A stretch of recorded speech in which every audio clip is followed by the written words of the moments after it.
Hey, this is BJ. Thanks for listening to our show's podcast. If you're a fan of all things geeky, you should check out my other podcast, BJ Shea's Geek Nation. We have new episodes every day, and you can check it out at bjgeeknation.com. Your home is going into foreclosure and you feel like a financial wreck.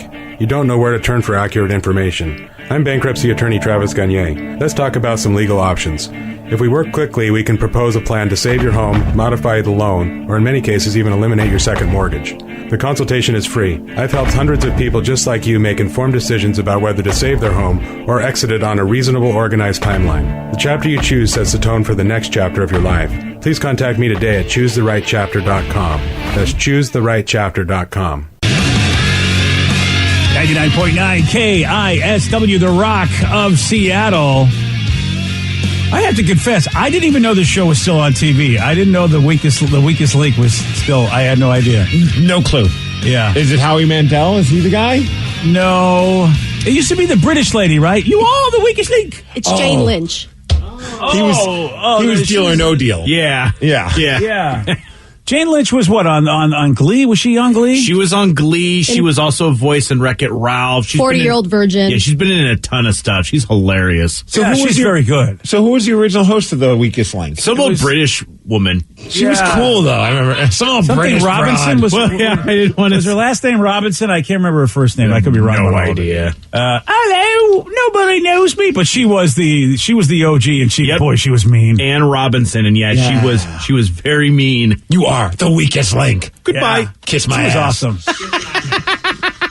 I used to think that she was rather. I had a thing for Ann Robinson. you Actually, did. I mean, she got the glasses, and she's mean. I mean, She's British. Yeah. my kind of woman, right there. Let me show you my weakest link. Whoa! That doesn't even make any sense. What's so perverted about that? Strongest link, more like. Yeah, right? Girthiest link. Okay. Wow. Okay. Well, there we go. Coming soon to Pornhub. Yep. A new feature on XNXX. 0 to 100 real quick on that Well, one. you guys started it.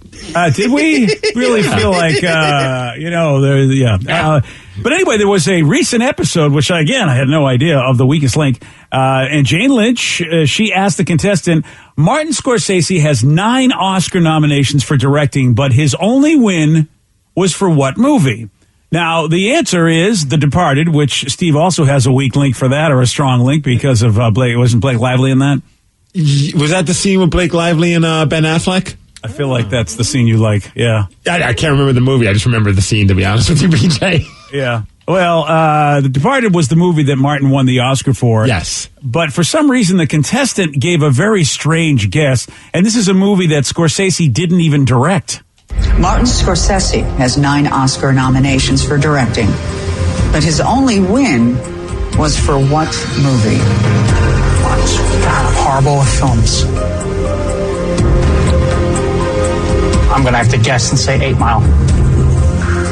The correct answer is The Departed. He won the Oscar in 2006. Yeah, he's for sure. He's for sure the weakest link. Yeah. Goodbye. And the Blake Lively movie you were thinking of, BJ's The Town. Yeah. The Departed is the one with Leonardo DiCaprio, Martin Sheen, Matt Damon, BJ. Jack Nicholson. Get it right. Yeah, come on. I totally confused. I had to At look it least up, too. does Scorsese have anything to do with The Town? He watched it, I think, and liked that scene as well. I wanted, why did I confuse those two movies? I feel like the weakest link of this show. No. I do love that guy who was just like, I don't know much about movies. And he made it very apparent with that guess. Yeah, he did.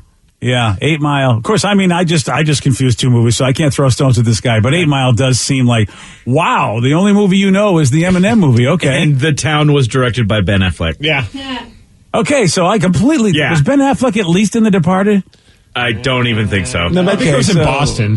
Yeah, was Blake Lively in The Departed? Boy, you know what? No, Blake Lively was definitely not in That's The why I was Departed. thrown off when you said that. I was like, I don't know. Yeah, Ann Robinson is not happy with me. I am the weakest link. Yeah, he wasn't in The Matt Departed. Damon was. There you go. That's what it was. He was in both movies? Was he that? No. Never What the mind hell? then. But they know each other. And I think both were in Boston. Ben and Matt, that's what it is. They're Yeah. BFFs, remember that. Both movies have actors in it. It's very understandable why you would get this confused, BJ. I'm really horrible at movies, but I'm going to guess 8 Mile. What if that guy was he's just obsessed with that movie? He's like, I'm just going to use any reason to throw 8 Mile. He's like, right before the show started, he's like, Mom, spaghetti, I got this. Yeah, it really says a lot about the dude, though. Like, he's horrible at movies, but the one movie he does remember in his brain is 8 Mile. It's a good movie. So I hope he's an Eminem fan, because that is such a bizarre, like, of all the movies to remember, it's like, hey, 8 Mile. So I got to be thinking he's a big Eminem fan, right? He sure doesn't look it, though. Well, at least he's seen the movie, maybe. Yeah. Yeah, you're absolutely right, Steve. I was thinking the same thing. Like, that I would never have picked that dude to say Eminem, like the 8 Mile, like he would even know it. All right. Well, you know what? Congratulations to everybody involved, including myself. These are those moments where the host should have every right to look at the person and go, what are you, some kind of dumbass? They probably can't. Well, I think the lady back, that Ann Robinson lady, used to kind of like roast she did. him. So Yeah. nice. They need her back. They need Jane Lynch to do that. And Jane Lynch is really good at like being a mean person. Like on Glee, she was just such a sassy bee. So I would love for her to bring that out on this. But I'm sure that a lot of people would criticize her for doing so. What channel is this show even on? Like, I didn't even know. I didn't even know it was on. Right? I don't know. It's obviously a very successful. I'm going to say 8 Mile, Steve. I would like to say 8 Mile. NBC.com. Yeah, NBC. So I would NBC.com. Well, it just shows it on. Sorry, I just threw the .com there. Okay. Straight to the internet. Well, it does say, it says watch episodes on NBC.com and the NBC app. So I'm assuming it'll also be on NBC. Well, congratulations, NBC. We're really following your career close. Does this air before the infomercials late at night or like during the mornings when everyone's at work? Sundays at 9 p.m. when we're very much in bed. Hey, that's why we don't know it, because we're worse than old people. At 9 p.m., we don't even know it's on TV. I'm glad we got through that. We are the weakest links. We got a woman who busted her boyfriend at a strip club by hopping on stage herself. Nice. Oh, good for you. Yeah. Steve's going to tell you all about it. He's got the Mix Report for you at 6:17 on The Rock. BJ and Migs, mornings on The Rock, 99.9 KISW.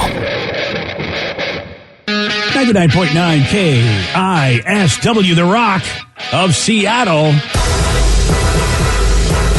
Well informed on the issues of the day? Not this guy.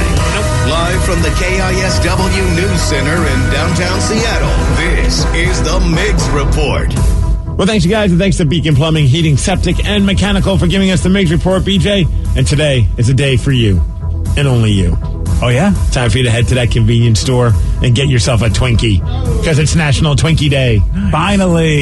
Finally, a day get a zinger. that I can celebrate. You have to get a Twinkie. No zingers today there, BJ. Oh, really? Well, I can't. What if I get both? You know what I'm saying? It's not National Zingers Day. That's tomorrow. No, I don't know when that is, to be honest with you. Yeah, unfortunately, zingers don't have a day, which I think they're the superior Twinkie, if you ask me, but some people think they're too sweet. It's also World Table Tennis Day. Ping pong, yeah. What would you say is your favorite of all, like, the tabletop games? Not like board games, but, you got pool. Oh, foosball. Is that a tabletop game? Yeah, totally. I would put that in a tabletop. Yeah. How about bubble hockey? Is that tabletop? See, that's going to be my pick. Yeah, for sure. Then. Yeah, okay. Will you go bubble hockey over foosball? Or? I might have to. I didn't want to steal your thunder on that, but I just realized that's a tabletop game, and you got to go bubble hockey. You can't play bubble hockey by yourself. You need two people to enjoy it after all. All right, so that's both our favorite games. And foosball's dangerous too, because people will spin them, and then suddenly that ball will just go flinging. It's happened. That, or you decide that, like, at least with bubble hockey, you can't put your hand in there. True. Like, with foosball, sometimes you want to just kind of grab something. I don't know. You put your hand in there, and your buddy's like, "Ang." Yep. And I learned that lesson early in my life. Another dangerous one, but I think that's my favorite, is air hockey. Air hockey. Yeah, I would say that, except Kathy beats me every time, so I hate that game. Have you ever done the four-way one? Yeah. Ooh, Yeah, I but what think about I air have. hockey? We just did it this past weekend. That's why I got so excited about that. Dude, the four-way air hockey. Yeah. BJ, get your mind out of the. I don't know. Yeah, You never know with Danny. I don't know. Or Vicky.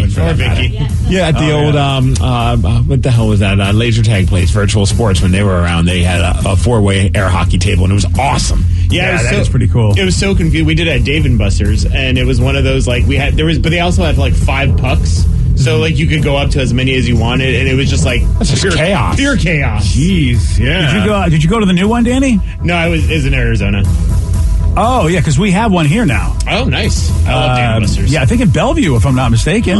Fancy. See, finally you got something nice on the east side, BJ. Yeah, not too shabby, I tell you. Red, did you give us your favorite tabletop one? No, and mine would be ping pong. Ping pong. Mostly because it's less dangerous and I can play with the cats. Ping pong is awesome. You can play with the cats? Yeah, you hit the ball and they chase it. Oh, all right. That's that's a thing. Look, if the cats respond to you, and look, if you can do anything where cats will respond to you, that's actually pretty good. Oh yeah, they love the balls. Would you consider a pinball machine a tabletop game? No, it's I kind think of more it's its like own an animal. An arcade type arcade machine. game. Yeah. I was just wondering. Someone texted, I think. Yeah. It's like, that's a good question. I don't consider that well, and the whole idea, I don't know, tabletop. I don't know what to tell you about it. Yeah, I mean, pinball's good. Because you can use a pinball machine more as a table than you can a foosball table, but That's a good point. all right, let's talk about this woman. She went on TikTok to talk about how she confronted her boyfriend for going to a strip club, even though he promised he would no longer go to strip clubs. I guess he continued to do it. So she did what every rational human being would do. Yeah. And she put a tracker on his car.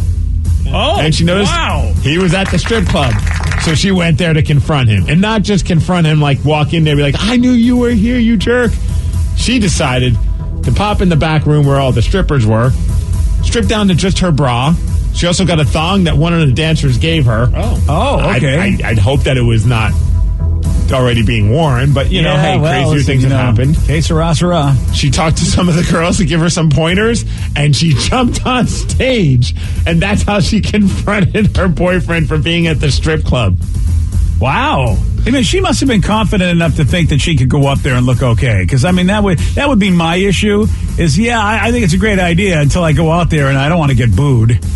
I don't know if I've ever booed even an unattractive stripper. That's just not a thing to do. Well, it's not a you're right, sporting event. It's not like, you suck, go home. And once like people see what's happening, I think she's gonna get more cheers anyway because you know 100%. she goes out there and the look on his face was probably priceless. Do you here's go the up bet- and put money in her G-string? Do you go do that and really piss him off? Well, I'm looking at her TikTok. Yes, absolutely. Oh, there you go. Oh, yeah, I do. Wow. Why is he going to a strip club? I mean, I feel like... When you have a strip club at home. Yeah. I mean, that is... well, you know what they say. They say that no matter how attractive you think somebody is, there's somebody at home that's just tired of that person. Well, maybe he's just tired of her putting trackers on his car and all that. Well, anyway, she walked up to him as she's in her, bra and thong and said, quote, "You want a show, babe? Watch this show."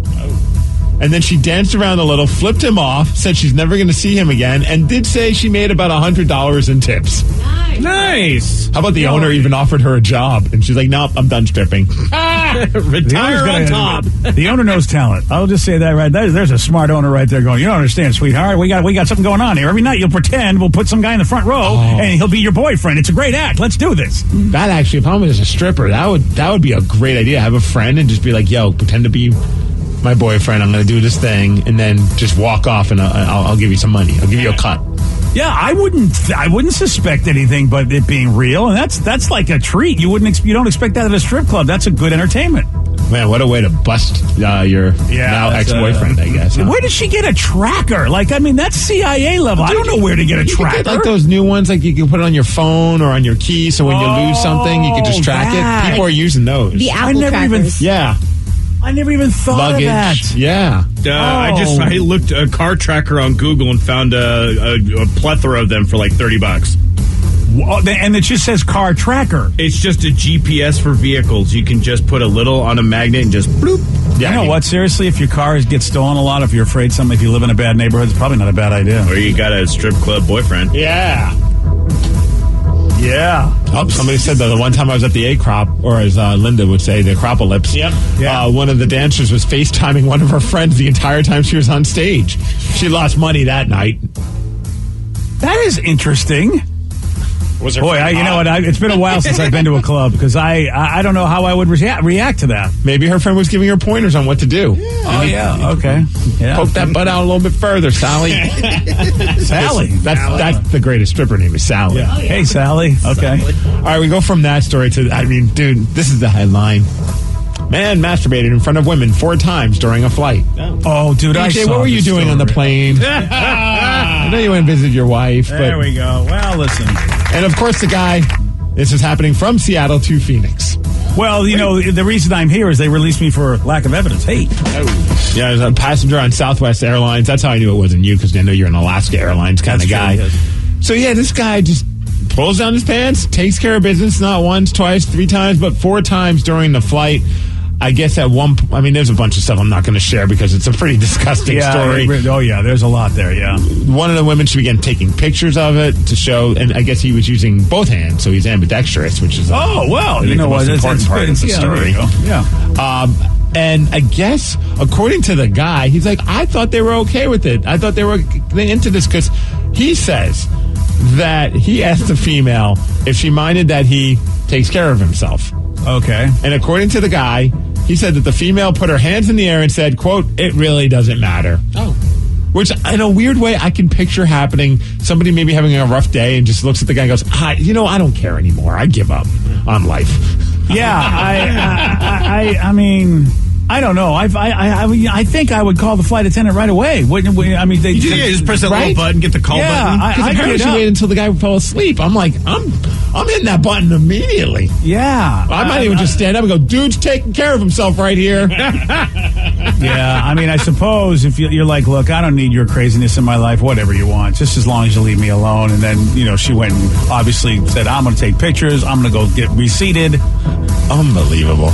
Yeah, I know. The people are just losing their damn minds. And other stuff as well, apparently, in that story. Yeah, that story was, like you said, I know. I know what you're talking about, Steve. Yeah. And I'm done using Elmer's glue forever. I am. Let me just say this right now. If I was KFC, I'd change my slogan. Oh, you. All right, you went a lot further than I did. Well, I know, but I mean, I know you know the story. I know you know the story, so that's why I thought I'd throw that in. Somebody says, are we sure it's not Danny that did it?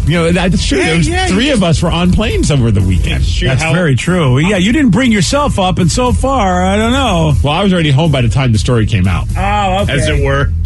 All right. And I'm also an Alaska man, so no Southwest for me. I apparently was an Alaska Airlines person on the way home because I flew. Someone else got paid for the flight when I went to go wrestle in Texas. So I went on American and I went back to American to get home. And I'm like, I'm here for my flight. And they're like, yeah, wait, we don't have any flights leaving at that time. Whoa. And I was just like, oh, well, this is weird. And then I had to go find I was like, that's why the confirmation code wasn't working. I'm flying Alaska on the way home. Oh, jeez. Congratulations. Well, glad you made it back. Boy, you know what? You fly a lot, don't you? I just look at the lady. I'm like, I got nothing. She's like, yeah, sometimes we aren't working that well without our first cup of coffee. I'm like, I'm already 2 cups of coffee in. And she goes, you have no excuse then, sir. Did you tell her, though, you landed on your head a couple of times? I mean, maybe that's a good excuse. I should have said that. You're absolutely right. Although, highlight, it's a quick thing. When I got my rental car, BJ, highlight, I'm pretty sure the person working at the rental car, because she's like, well, why are you here? I'm like, I'm here for a wrestling event. She's like, oh, you going to see someone? I'm like, no, I'm wrestling. She's like, oh, wow, that's awesome. I'm pretty sure she either thought I was Stone Cold Steve Austin or Steve-O, because she hooked me up with a really nice upgrade on my car. Nice. Very cool. And I couldn't tell because, both were a part of it. Johnny Knoxville was a part of it because she said, the Jackass guys are all there, right? And I'm like, well, yeah, Johnny Knoxville. And she's like, yeah, Steve. And I'm like, okay, what does this mean? Yeah, Steve. Yeah. I wasn't going to correct her, though. I got a nice car out of the deal. Wow, look at you now. So, I mean, of all the people you've been mistaken for, now Steve-O's on the list. Is either Steve-O or Stone Cold? I don't know. Because when I left, I'm like, thank you, and that's the bottom line. And I walked off. You know what I love about this is I love that out of the 2 people, you pick the a little bit more jacked guy. I think that's that you think she might have been mistaking you for. Okay. Well, I mean, Steve-O was once jacked on something. Yeah, that's true. Okay. Either one. Hey, Kraken playing tonight. Yeah, not a late game, though. It's at 5 p.m., so that's nice. Ooh. Yes. Taking on the St. Louis Blues. And then with Danny's rocking his Sounders jersey or kit. What is it? The CONCACAF Championship League semifinals. Yes. Oh, this is the first time we've done something. No, I don't know. What is this? We're taking on the New York City Football Club, and it's at Lumen Field, and it's one of 2 games, right? One of 2 games, yeah. It's the whole aggregate thing? First leg, yep. First leg. We'll see how we go. I feel like the season just started and we're already in the playoffs. Is that what's happening, Danny? I'm not sure what's happening. Different championship. Get with it, BJ. We're in the semifinals of this in the middle of our regular season. How weird would it be the Mariners play like 4 or 5 games? Next thing you know, okay, now it's the World Series. I mean, it's just like, all right. Hey, as far as weather, it's going to be a nice day. 60 degrees, partly sunny. That's the Mix Report, and that's what's up. Nice. Oh, very good. Nice. Steve Austin with you. That's the bottom line. Steve Austin said so, and thanks for the rental car. Yeah, he did wrestle this year. Yeah. He did. Well, yesterday Stone Cold did get this one right. What color jacket does Porky Pig typically wear? Blue? Yes. Good job. I think Rev was not happy with that. He was was just like, oh, you did an impression and you got it right? What an That's impression. not allowed. You want a shot at beating Stone Cold? You got it. 206-421-ROCK. We're playing Beat Steve-O at 647. Today's podcast was brought to you by Travis Gagne, bankruptcy attorney. He's here right now and has agreed to answer more of your questions about bankruptcy. What's the difference between filing for bankruptcy and credit counseling? Credit counseling is a useful process in some circumstances, but it does show up on your credit. In fact, from a credit scoring standpoint, credit counseling shows up just like a bankruptcy, so it's going to affect your credit as negatively as filing bankruptcy. In credit counseling, the idea is that a credit counselor works with your creditors on your behalf to try to lower interest rates or work out payment plans with your creditors to pay back your debt over time. In credit counseling, you almost always pay back 100% of the debt, sometimes at lower interest. And of course, some creditors will participate in that process and some won't. So you're usually left with kind of a mixed result with credit counseling and, of course, a high payment. Thanks, Travis. If you have more questions about bankruptcy, you can reach out to Travis anytime at choosetherightchapter.com. That's choosetherightchapter.com. Thanks for listening.